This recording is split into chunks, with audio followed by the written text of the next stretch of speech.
Policing the police. It's something we're talking about a whole lot more lately. And you probably don't know much about what an independent police monitor does, or even if you have one in your city.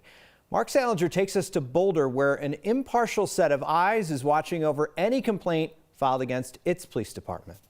Couldn't help but notice you're sitting on the patio behind this building. Yeah. In March of 2019, Boulder police approached a college student picking up trash outside his apartment. Officers told Zaid Atkinson he was being detained, even though he had done nothing wrong and showed his student ID when asked. Would you think that you could tase me? I'm freaking picking up trash on my property. The officer involved eventually resigned. The case would change the way Boulder handles allegations of police misconduct. The independent police monitor position in Boulder was created after the Zaid, or in direct response to the Zaid Atkinson incident. Joey Lipari is Boulder's first independent police monitor, on the job since last July. He works for the city, not the police department. I think the role of monitors and oversight practitioners are absolutely critical to our democracy and to the public's confidence in our democracy.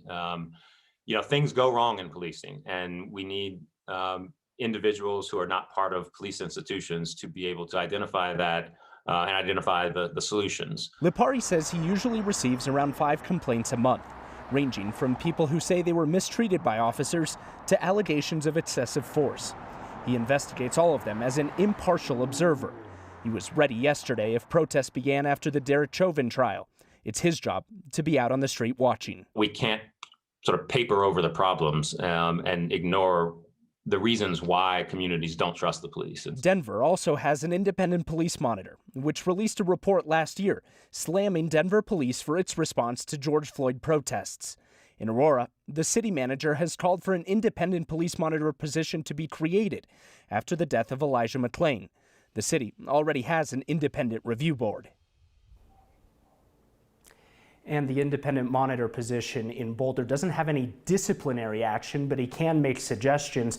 Civilian Oversight Board was also established to deal with any complaints against officers. Steve, at this point, they haven't had to go out and physically monitor any demonstrations yet. Mark, that sounds so unique because not all of these independent monitors go out to the protests and actually watch what goes on there. So why does he want to do that specifically in Boulder? Yeah, it can be hard to see everything that's happening at some of these bigger demonstrations. So he wants to go out, see what's going on, and then after the fact, come back, watch all the body camera video, any other video that's going on to make sure that you get a full picture of what was going on. Mark Salinger reporting in front of a great view of a snowy day in Denver. Mark, thank you.